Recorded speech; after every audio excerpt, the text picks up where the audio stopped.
নমস্কার, আমি মিলন স্যার, পাল একাডেমি সেন্টারে তোমাদের সকলকে জানাই স্বাগত। আজকে ক্লাস 8 এর অঙ্ক বইয়ের যদি তোমরা কোষে দেখি 5.2 এই লেসনটি বার করো, তাহলে সেই লেসনে তোমাদের এক দাগের আজকে 7 নাম্বার এবং 8 নাম্বার এই দুটো অঙ্ক কিভাবে করতে হয় এই নিয়ে সম্পূর্ণ বিস্তারিত আলোচনা করব। আজকে হচ্ছে তোমাদের এই দুটো অঙ্কের অ্যাকচুয়ালি পার্ট নাম্বার 4। যারা পার্ট 1, পার্ট 2, পার্ট 3 দেখেছো তারা সবাই জানো কিভাবে করতে হয় অঙ্কগুলি, এবং এখানে করতে বলেছে তোমাদের ঘন ঘন নির্ণয় করতে বলেছে। ওকে, তাহলে চলো আর বেশি কথা বাড়াবো না, আমরা সরাসরি চলে আসি 8 নাম্বার আর 7 নাম্বার এই দুটো অঙ্ক কিভাবে করতে হবে সেই দিকেই আমরা এবার নজরটা রাখি। চলো, আর কোনো ভাষণ দেওয়ার দরকার নেই, সরাসরি চলে আসি।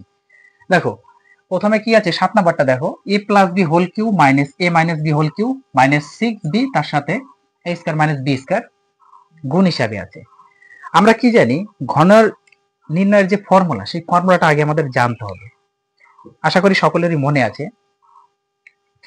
এখানে আমাদের মাইনাসের ফর্মুলাটা একটু লিখে নেই তাহলে হয়তো তোমাদের একটু সুবিধা হবে। ওকে, চলো আমি এখানে একটু লিখে নেই। দেখো, a minus b whole cube equal to কি হয়, a cube minus 3a square b plus 3ab square plus minus b cube যেহেতু মাইনাসের, তাহলে a minus b whole cube equal to a cube minus 3a square b plus 3ab square minus b cube. Okay, এইটারই আরেকটি রূপ কি ছিল, a cube minus b cube minus 3ab into a minus b। Clear এতটুকু? এই formula অনুযায়ী আমরা এই অঙ্কটা করব। আর তোমাদের আমি পার্ট 2 তে বলেছি, পার্ট 3 তেও বলেছি, যখন তিনটে সংখ্যা থাকবে তখন আমরা উপরেরটা দিয়ে করব, নিচে ফর্মুলাটা ইউজ করব না। উপরেরটা করলে কি হয়, সুবিধা হবে তোমাদের। ওকে, দেখো এইবার আমাদের এখানে যেটা, এটা টোটালটা হচ্ছে এ আর এই টোটালটা হচ্ছে যদি আমরা একটু বি ধরি তাহলে কি হচ্ছে, এটা হচ্ছে এ হয়ে গেল আর এটা হচ্ছে বি হয়ে গেল। তাহলে এ কিউ মাইনাস বি কিউবে হয়ে গেল। তাহলে এটা যা আছে থাক, এটা আমরা হাত লাগাবো না, এ কিউ মাইনাস বি কিউ আকারেই আছে, এটা আমরা হাত লাগাবো না। মাইনাস ফর্মুলা 3ab ইন্টু এ মাইনাস বি হবে। আচ্ছা, মাইনাস ফর্মুলা 3 আমরা পরে দেখছি, সেখানে আগে এই 6b এটা আমরা রাখি, আগে ব্র্যাকেটের কাজটা করে নিই। ওকে, ব্র্যাকেটের কাজটা করে নিই। দেখো ব্র্যাকেটে সরাসরি a স্কয়ার মাইনাস b স্কয়ারের কি ফর্মুলা সবাই জানো, ক্লাস 7 এ করেছে। উৎপাদকের ফর্মুলাটা আমাদের এখানে ভাঙাতে হবে, a plus b into a minus b। অতএব এতটুকুর ফর্মুলা হচ্ছে a plus b into a minus b। Clear? এইবার প্রথমে তো আমরা এই দুটো হাত লাগাবোই না, কারণ এই দুটো আমাদের সুন্দরভাবে দেওয়া আছে, এটাতে আমাদের হাত লাগানোর কোনো দরকারই নেই। মাইনাস, এইবার 6b এর কাজটা কি করতে হবে, যেহেতু আমাদের ফর্মুলা 3 লাগবে আর a b লাগবে। ওকে, তাহলে একটা আমরা 3 নিয়ে নেই, a মানে তো হচ্ছে আমাদের প্রথমটা আর b মানে হচ্ছে আমাদের পরেরটা, হয়ে গেল 3ab। এতটুকু ক্লিয়ার, কারণ এটা a এটা b, তাহলে 3ab নিয়ে নিয়েছি। আমাদের 6b থেকে 3 নিয়েছি, তাহলে আমাদের আরো দুটা বি দরকার আছে, তাই না? আরো দুটো বি আমাদের দরকার। এবার দুটো বির ফাংশনটা কিভাবে করতে হবে, ফর্মুলার a মাইনাস বি আছে না, তাহলে এটাতেও আমাদের a মাইনাস বি করতে হবে। তাহলে a বলতে হচ্ছে আমাদের প্রথমটা a plus b minus a minus b. Okay, তাহলে হয়ে গেল না, ফর্মুলা অনুযায়ী আমরা ফেলে দিলাম, এটা তো করে নিলাম। কিন্তু আমাদের টু বিটা কোথায় গেল, টু বি তো সেটা আমাদের চেক করতে হবে যে ঠিক আছে কিনা। দেখো টু বিটা কি করে এলো, এটা যদি আমরা এমন করি যে a প্লাস বি, এই মাইনাস দিয়ে এটা যদি আমরা গুণ করে দিই তাহলে মাইনাস এ থাকবে, মাইনাস মাইনাসে প্লাস একটা বি থাকবে, মাইনাস এ প্লাস এ কেটে গেল, তাহলে যোগ করলে দুটো বি। দেখো বি আর বি যোগ করলে দুটো, তাহলে দুটো বির ফাংশনটা এইভাবে এসেছে। সেই দুটো বির সাথে যদি আমরা 3 গুণ করি, 3 দুগুণা 6b, বোঝা গেল? তাহলে এটা a cube minus b cube minus 3ab into a minus b, এটা কিসের formula, a minus b whole কিউবের ফর্মুলা। a বলতে বসাবো আমরা, এটা হলো a, মাইনাস b বলতে আমরা বসাবো, এটা হচ্ছে b, তাহলে a minus b whole cube. বোঝা গেল a মাইনাস বি হোল কিউবের ফর্মুলা। এখন এইটা যদি আমরা a প্লাস বি আর এই মাইনাস দিয়ে যদি এটা গুণ করি তাহলে মাইনাস a মাইনাস মাইনাসে প্লাস b তার পাওয়ার 3। এই যে মাইনাসের প্লাসের কেটে গেল, যোগ করলে দুটো বি তার পাওয়ার 3। ওকে, বোঝা গেল? কারণ এই পার্টটাই কিন্তু এখানে একই জিনিস। তাহলে এই ভিতরে যেটা থাকে সেটাই হচ্ছে কি, ওই ঘনকের বাহুর দৈর্ঘ্য। তাহলে ঘনকের বাহুর দৈর্ঘ্য কত, 2। অতএব ঘনকের বাহুর দৈর্ঘ্য একটু লিখে দেবে, বাহুর দৈর্ঘ্য সমান সমান 2b একক। ওকে, একটা কিন্তু বি আছে এর সাথে, শুধু 2 না, 2b একক। আশা করি কোনো সমস্যা নেই 7 নাম্বার নিয়ে। এইবার আসবো আমরা 8 নাম্বার যে অঙ্ক, এই অঙ্কটা। ওকে, দেখো 8 নাম্বারটা করার আগে আমি এগুলো সব কটা মুছে দেবো। ফর্মুলা তোমরা মুখস্থ করে ফেলেছো, এই মাইনাসের ফর্মুলা অনুযায়ী পড়বে এবং উপরেরটা দিয়ে আমরা করব a cube minus 3a square b plus 3ab square minus b cube. Clear? আমি এতটুকু একটু মুছে দিই। দেখো, আচ্ছা আর একটু মুছতে হবে কারণ এখানে আটবে না। তোমরা এই অঙ্কটা একটু স্ক্রিনশট মেরে নাও বা টুকে নাও। হ্যাঁ, ভিডিওটা একটু পজ করে আমি এটা একটু মুছে দিই। হ্যাঁ, এই লাইনগুলো একটু মুছে দিচ্ছি আমি, কারণ এটা আমার দরকার পড়বে। হবে না, ওইখানে জায়গাতে শর্টেজ হয়ে যাবে। ওকে, চলো এইবার হয়ে যাবে। দেখো, অঙ্কগুলা তেমন অতটা কঠিন নয় যতটা তোমরা ভাবো। অঙ্ক হচ্ছে সবসময় প্র্যাকটিস করতে হবে, রিভাইজে থাকতে হবে, ফর্মুলাগুলো বুঝতে হবে, বেসিকগুলো জানতে হবে, তবেই তোমাদের কাছে সোজা হবে। একবার করে ছেড়ে দিলে কিন্তু হবে না। যেহেতু তোমরা পারো না, সেহেতু তোমাদের বারবার একটা অঙ্ক প্র্যাকটিস করা দরকার।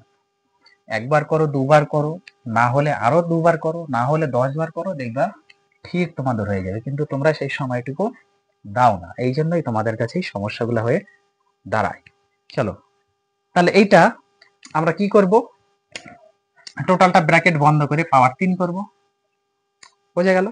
তাহলে এবার এই দুটো হচ্ছে আমরা এ ধরি সবসময়, আর লাস্টেরটা হচ্ছে বি ধরি। তাহলে বোঝা যাচ্ছে এ মাইনাস বি হোল কিউবের ফর্মুলা পড়েছে।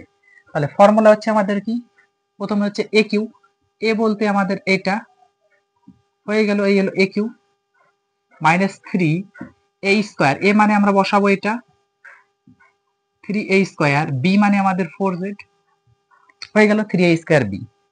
ফর্মুলার প্লাস 3, তারপর এ, এ মানে হচ্ছে আমাদের এটা 2x minus 3y, 3a B square, B বলতে আমাদের 4z, ব্র্যাকেট দিয়ে স্কয়ার, তাহলে প্লাস 3ab স্কয়ার। তারপরে ফর্মুলার মাইনাস বি কিউ, বি বলতে হচ্ছে 4z, তার পাওয়ার 10। একটু বড় করে দিলাম। ওকে, চলো আবার কি হবে, যখন তিনটে থাকবে তখন সবসময় মনে রাখবে যে প্রথমটা আবার কিউবের ফর্মুলাই পড়বে ঘনের, আর সেকেন্ডটাতে বর্গের স্কয়ারের ফর্মুলা পড়বে। কমন, 100% কমন, তিন সংখ্যা থাকলে পড়বেই হবে। প্রথমটা কিউবের আর পরের পরটা হচ্ছে ঘন নির্ণয়ের। ওকে, সরি, বর্গ নির্ণয়ের। দেখো এইবার এটা যদি আমরা আবার এ ধরি, আবার এটা যদি আমরা বি ধরি, তার মানে কি এ মাইনাস বি হোল কিউবের ফর্মুলাই পড়বে। আবার সেম ভাবে করো, এ বলতে হচ্ছে প্রথমটা, এ বলতে হচ্ছে প্রথমটা, তার পাওয়ার 3 এলো এ কিউ, হয়ে গেল। ফর্মুলার মাইনাস 3a স্কয়ার, এ মানে প্রথমটা তার স্কয়ার, বি, বি মানে হচ্ছে 3y, তাহলে হয়ে গেল 3a square B plus 3a, এ মানে হচ্ছে প্রথমটা, ইন্টু বি স্কয়ার, বি মানে 3y তার স্কয়ার, হয়ে গেল 3ab square minus b cube, b মানে হচ্ছে 3y তার কিউ। ওকে, মানে এই এতটুকুর ফর্মুলা এতটুকু আবার পড়লো। এবার এখানে 3 আর 4z যদি আমরা গুণ করি মাইনাস, তাহলে 3 4 12, একটা z আছে, তার সাথে আমাদের 2x মাইনাস 3y তার হোল স্কয়ার হিসাবে আছে। তাহলে এটা আমরা সরাসরি বর্গ নির্ণয় ফর্মুলাটা ফেলে দিই। a স্কয়ার, a স্কয়ার মানে হচ্ছে 2x এর স্কয়ার করলে 2 দুগুণে 4x স্কয়ার হয়। বোঝা গেল? সরাসরি করব। 2x স্কয়ার মানে a স্কয়ার, তাহলে দুগুণে 4x square, formula 2ab, 2ab, তাহলে 2a আর b এই দুটো আগে গুণ করো, দেখো কত হয়, 3 দুগুণে 6xy, 6xy, 6xy এর সাথে আমাদের আরো 2 আছে 2, তাহলে হয়ে গেল ফর্মুলা মাইনাস থাকবে 6 দুগুণা 12xy হয়ে গেল। বোঝা গেল? তারপরে কি প্লাস বি স্কয়ার, কারণ a square minus 2ab plus b square, a minus b whole square formula. এবার প্লাস বি স্কয়ার, আগে প্লাসটা দিয়ে নিই, বি বলতে আমাদের এটা 3y তার স্কয়ার, তাহলে 3 এর স্কয়ার 3y এর স্কয়ার করলে 3 3 9 y স্কয়ার। বোঝা গেল? তাহলে এতটুকুর ফর্মুলা এতটুকু হলো, তার সাথে এটা গুণ করে আমরা রেখেছি। এবার এই যে প্লাস আছে, প্লাসটা দাও, আগে এটার স্কয়ার করো, 4z এর স্কয়ার করলে 4 4 16z স্কয়ার, তার সাথে যদি আমরা গুণ করি 3 × 48। ওকে, তাহলে 48z স্কয়ার থাকলো, তার সাথে ব্র্যাকেটে এটা দেখো গুণ হিসাবে আছে না 2x 3y, তাহলে 2x 3y টা গুণ হিসাবে আছে, থাকবে। ওকে, আরেকটা আছে লাস্টে মাইনাস z 4z কিউ, তাহলে 3 এ আগে সরি 4z কিউ মানে হচ্ছে 4 z এর কিউব করলে কত হবে? 4 এর কিউব করো, 3টে 4 গুণ করো, 4 4 এ 16, দুটো গুণ করলে 16 সাথে আরেকটা 4, 4 16 64, তাহলে 64 হয়ে গেল, তার সাথে z কিউব, কারণ z এর কিউব হবে z কিউব। ওকে, চলো এইবার যদি আমরা এটা কিউব করি, 2 এর কিউব করলে 8, এটা না বোঝার কিছুই নাই, বারবার এই জিনিসগুলোই হচ্ছে। মাইনাস এটার আগে স্কয়ার করি, এটার স্কয়ার করলে 2 দুগুণা 4x স্কয়ার, 4x স্কয়ার হলো, এবার 3 আর 3 গুণ করো, 3 3 এ 9, তাহলে 9, আর এদিকে 4 যদি গুণ করি 4 9 36, এদিকে x স্কয়ার ছিল, তার সাথে একটা y হয়ে গেল, বোঝা গেল। প্লাস এটার আগে স্কয়ার করো, 3 3 এ 9 y স্কয়ার হবে, 9 এর সাথে এখানে 3 আর 2 গুণ করো 6, 6 আর 9 গুণ করলে 6 9 54 হয়ে গেল, একটা x ছিল থাকবে, আর এটা y এর স্কয়ার, বোঝা গেল। মাইনাস 3 এর কিউব, 3y এর কিউব যদি আমরা করি, 3 এর কিউব হচ্ছে 27, 27 হয়ে গেল, তার সাথে একটা y কিউব থাকবে। মাইনাস 12 দিয়ে এটা সব কটা গুণ করে দাও, 4 12 48, x স্কয়ার z, এই মাইনাস এই মাইনাস গুণ করো প্লাস, 12 12 গুণ করো 144, x z x y z হচ্ছে গুণ করলে, আবার এই মাইনাস প্লাস গুণ করো মাইনাস, 9 12 কত 108, 108 হবে, তার সাথে কি আছে y স্কয়ার আর বাইরে z, তাহলে y স্কয়ার z গুণ হিসাবে থাকবে, হয়ে গেল। এবার প্লাস 48 z স্কয়ার দিয়ে এটা গুণ করো, 48 দুগুণে কত 96, 96 না, আর দুগুণে 16 6 হাতে আমার 1, 4 দুগুণে 8 1 9, 96, 96 x একটা আছে আর z স্কয়ার এই যে দুটো আছে পাশে বসে যাবে, আবার প্লাস মাইনাসে মাইনাস, 3 48 এ কত হয় গুণ করো, 3 8 24 এ 4 হাতে আমার কত 2, 3 8 24 এ 4 হাতে আমার 2, 3 4 এ 12 আর 2 14, 144, এখানে কি আছে y আর এখানে z স্কয়ার আছে, তাহলে y z স্কয়ার থাকবে, আর এখানে মাইনাস কত 64 z কিউ ছিল, z কিউবটা থাকবে। এটাই হচ্ছে তোমাদের অ্যান্সার। এটা সাজালেও চলবে, না সাজালেও চলবে। ওকে, আশা করি কোনো সমস্যা নাই, যদি সমস্যা থাকে একটু কমেন্ট করবা, আর তোমরা দয়া করে পার্ট 1 থেকে শুরু করে পার্ট 4 পর্যন্ত যতটুকু করানো হলো প্রত্যেকটা ক্লাস একটু গুরুত্ব দিয়ে দেখো, প্রত্যেকটি অঙ্ক একটু রিভাইজ করো, তাহলেই তোমরা পারবা। ওকে, তাহলে আমি আজকের মতো এখানে শেষ করছি, আবার দেখা হচ্ছে তোমাদের সাথে পরবর্তী পার্টে।